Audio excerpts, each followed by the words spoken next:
በስመ አብ ወወልድ ወመንፈስ ቅዱስ አሐዱ አምላክ ህዝቢ እግዚአብሔር ከመይ ኢልኩም አሜን። እቲ ሕያውን ልዑለ ባሕርን ዝኾነ እግዚአብሔር አምላኽና ዝኸበረን ዝተመስገነን ይኹን።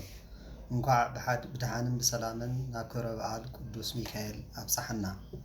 ሚካኤል ብሂል መኑ ከመ እግዚአብሔር። ሚካኤል ማለት መን ከመ እግዚአብሔር ማለት እዩ። ኣብዚ ዕለት እዚ እንመሃሮ ካብ መዝሙር ዳዊት ምዕራፍ 33 ፍቅዲ 7 ዘሎ ሃይለ ቃል ሒዝና ሕፅር ዝበለት ትምህርቲ ክንመሃር ኢና። እቲ ሃይለ ቃል ይትአየን መልአከ እግዚአብሔር አውዶሙ ለእለ ይፈርህዎ ወያድኅኖሙ ይብል። መልአክ እግዚአብሔር ኣብ ዙርያቶም ዝፈርሕዎ ይሰፍር የድሕኖም ድማ ይብል። እግዚአብሔር አምላኽ ንደቂ ሰብ ክረድአና ካብ ዝሰዶም መላእክት ሓደ ቅዱስ ሚካኤል እዩ። ቅዱስ ሚካኤል ማለት መኑ ከመ እግዚአብሔር ማለት እዩ። ቅዱስ ሚካኤል ከምቲ ኣብ ሄኖክ ምዕራፍ 6:7 ገሊፅዎ ዘሎ በቲ ኣብ ልዕሊ ሰብ ዝገበሮ ሰናይ ነገር ኣብ ልዕሊ ህዝቢ ዝተሸመ መልአክ እዩ ይብሎ። ቅዱስ ሚካኤል ኣብ ልዕሊ ሰብ ዝተሸመ ንምሕረት ዝተሸመ መልአክ እዩ እሞ ኣብዚ ዕለት እዚ ቅዱስ ሚካኤል ሰለስተ ዓበይቲ ተኣምራት ዝገበረሉ ዕለት እዩ። በዚ ምክንያት ምግባር እምበኣር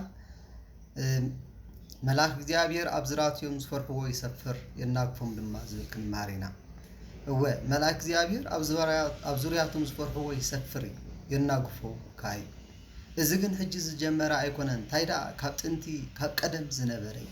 ካብ ቀደም ንመን ኣድሒኑ ትብለኒ ትኸውን? ንያዕቆብ፣ ንኤልሳዕ፣ ንዳንኤል፣ ንኢያሱ ኣድሒኑ እዩ። ንያዕቆብ መዓዝ ኣድሒንዎ ትብል እንተ ደኣ ኮንካ ያዕቆብ ምስ ሓዉ ኤሳው ተባኢሱ ናብ ኣቦኡ ላባ ናብ ሶርያ ምስ ከደ ኣብ ሶርያ ያዕቆብ ንላባ 14 ዓመት ተገዝኦ። ድሕሪ 14 ዓመት ናብ ኣቦይ ክኸይድ እየ ፈንወኒ ምስ በሎ ኣይትኸይድን ኢኻ ኢሉ ምስ ከልከሎ ነፃ ጉልበት ስለ ዝለመደ ላባ ኣይትኸይድን ኢኻ ኢሉ ከልከሎ። ያዕቆብ በዚ ሓሪቑ ኣነ ንዓደይ ክኸይድ እየ ኢሉ ናብ ኣንስቱ ኸይዱ እምበኣር ኣነ ናብ ዓደይ ክኸይድ እየ ንስኻትክን ምረፃ ምሳይ ትኸዳት ኮንክን ንዓናይ ዘይትኸዳት ኮንክን ካ ሕጂ ምረፃ ይብለን እሞ ኣቦና ንዓኻ ይብና እንድዩ ከመይ ኢልና ካባኻ ንተርፍ ምሳኻ ኢና ንኸይድ ኢለን ይኸዳ። ያዕቆብ 3 መዓልቲ ዝተጓዓዞ ላባ ኣፍራስን ሰረገላታትን ሒዙ ብሓደ መዓልቲ ይበፅሖ እሞ ናብ ያዕቆብ ቅድሚ ምብፅሑ መልአከ እግዚአብሔር ተገሊፁ ኢታውርድ ኢድየከ ላዕለ ቁልኤየ ያዕቆብ ይብሎ። ኣብ ልዕሊ ወደይ ያዕቆብ ኢድካ ከይተንብር እንተ ደኣ ኣብ ልዕሊኡ ኢድካ ኣንቢርካ ከምዚ ቆፅሊ እዚ ከርግፈካ እየ ከምዚ ዛፍ እዚ እውን ክቆርፀካ እየ እናበለ ቆፅሪ እናርገፈ ዛፍ እናቆረፀ የርእዮ። ነዚ ምስ ረኣየ ላባ ናብ ያዕቆብ ከይዱ ንያዕቆብ ለምንቲ ትነስእ ደቂቅየ ወኣዋልድየ ይክልኑ ይስኣም ደቂቅየ ወኣዋልድየ ይብሎ። ለምንቲ ትወግኣኒ ከመ በኲናት እውን ይብሎ። ንምንታይ ከምቲ በኲናት ገይሩ ዝወግእ ትወግኣኒ? ንምንታይ ንደቀይ ናዋልደይን እትወስደ? ኣነሲ ኣዋልደይ ክስዕምዶ ኣይግባኣንን እዩ።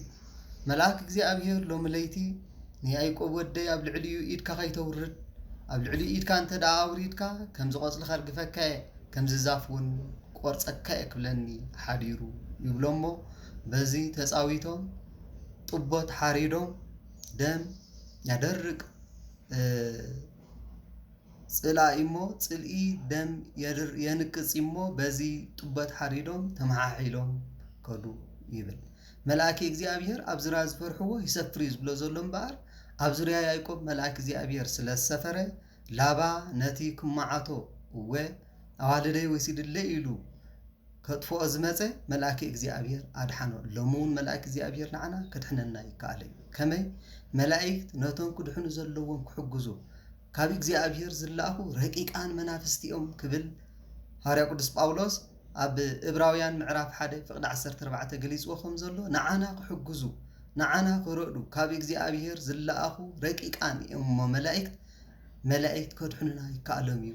ኣብ ዙርያ ንእግዚአብሔር ንፈርሖ ንእግዚአብሔር ነምልኾ እሞ ነቲ መልአክ እውን ነኽብሮ እንተ ደኣ ኮይንና ኣብ ዙርያና ሰፊሮም ከድሕኑና እዮም።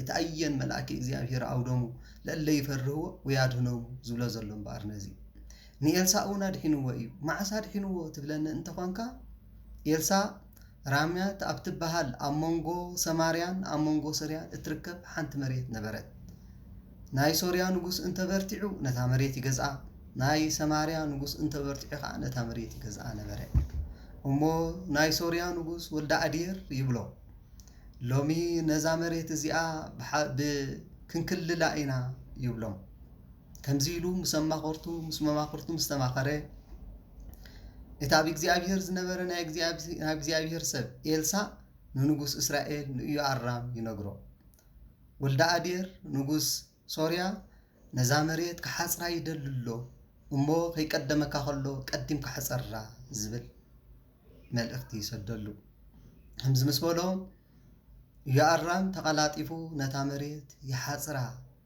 ይነድቃ ነዚ ምስ ገበረ ወልዳ ኣዴር መን ነገሮ ንንጉስ እስራኤል እቲ ምስጢረይ መን እዩ ዝነገሮ መን እዩ ምስጢረ ዘውፅኦ ኢሉ ተቆጠዐ ምስ ተቆጠዐ ግን ለባማ ታውኡ ነበሩ እሞ ጎይታይ ኣይትቆጣ ንነገርካ ዘውፅኦ የለን እንታይ ደኣ ኣብ እስራኤል ዝተዛረብካዮ ሲትረፍ ዝሓሰብካዮ ከይተረፈ መርሚሩ ዝፈልጥ ናይ ኣምላኽ ሰብ ኣሎ እሞ እሱ እዩ ነጊርዎ ዝኸውን በልዎ ኣበይ እዩ ዘሎ ኣብ ዶታን እምበኣር ንዑ ኺዱ ኣምፅእዎ ኢሉ ሰራዊቱ ሰደደ ሰራዊት ሶርያ ከዓ ናብቲ ነቢይ ኤልሳዕ ዝነበሮ ናብኡ መፁ ነታሱ ዝነበራ እውን ከበብዋ ገሓዚ እቲ ረድእ ናይ ነቢይ ኤልሳዕ ንግሆ ክሸይኒ ልውፅእ እንተበለ ሰራዊት ሶርያ ነታ ኤልሳዕ ዝነበራ ከቢቦማ ረአየ ጎይታይ ጠፋእና ሰራዊት ሶርያ ከቢቦምና በሎ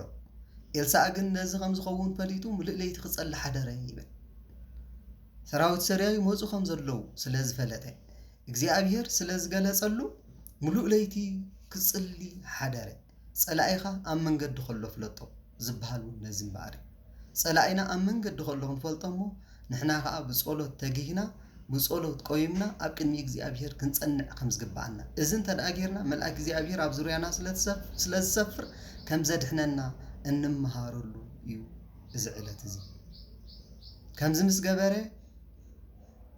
ከምዚ ምስ በሎ እምበኣር እስኪ ሕጂኸ ኪድ ወፂኻ ረኣዮም በሎ ከይዱ ውፅእ ኢሉ እንተረኣየ ግን እቶም ቀዲሞም ዝመፁ ሰራዊት ሶርያ ንድሕሪት ገጾም ኣፎም ኣንፈቶም ቀይሮም ሰረገላ እሳትን ኣፍራስ እሳትን ዝሓዙ መላእክቲ ከዓ ከቢቦሞም ከለዉ ረኣየ ጎይታይ እቶም ቀዲሞም ዝመፁ ኣንፈቶም ድሕሪት ቀይሮም ካልኦት ግና ሰረገላ እሳት ኣፍራስ እሳት ዝሓዙ እኒአው በሎ እሞ ኣኡር ኣእይንቲሆም በለ ኢሉ ጸለየ ኣዒኖም ከዓ ዓወረ እሞ ንመን ኢኻ ትደሊ ንመን ኢኹም ትደልዩ ዘለኹም በሎ እሞ ንኤልሳዕ ይሃሎ ዝየ ይኮነ ሰፈሩ ዝየ ኢሎም ቦትኡ ኣብዛ ኣይኮነን ንዑ ክወስደኩም ኢሉ ሒዙ መሪሕዎም ኣብቲ ከተማ የእትዎም እዩ ኣኡር ኣእይንቲሆሙ ማለት ኣዒንቲ ሕልንኦም ኣዑር ኣዒንቲ ስግኦም ኣዑር በለሞ ኣዒንቲ ሕልንኦም ዓወረ ኣብ ምስ በፅሑ ግን ክፍት ኣእይንቲሆሙ በለሞ ኣዒንቶም ተኸፍተ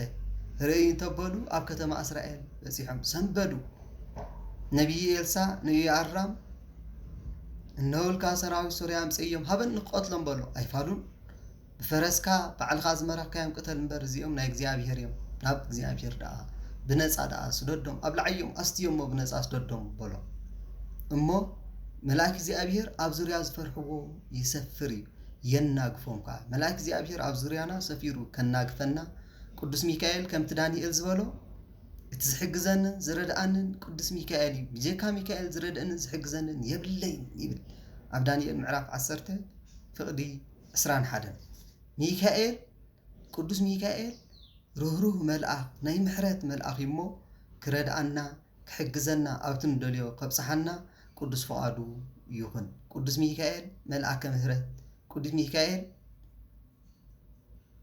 ንሰብ ርህሩህ እስመ በትህትና ረከበ ልዕልና ዝበሎ ሎማዓንቲ ቅዱስ ሚካኤል ዕለተ ሲሜቱ እሞ ልዕልና ዝረኸበላ እሞ ልዕል ከብለና ክምሕረና ኣብ ቅድሚ እግዚኣብሔር ክብሪ ከውህበና ብጸሎቱ ቅዱስ ፈቃዱ ይኹነልና ናይ ቅዱስ ሚካኤል ረድኤት ናይ ቅዱስ ሚካኤል ጸሎት ሰሚዑ እግዚአብሔር ክምሕረና ቅዱስ ፈቃዱ ይኹን ስብሐት ለእግዚአብሔር ልዑል ወለወላዲቱ ድንግል ወለመስቀሉ ክቡር ለዓለም ወለዓለመ ዓለም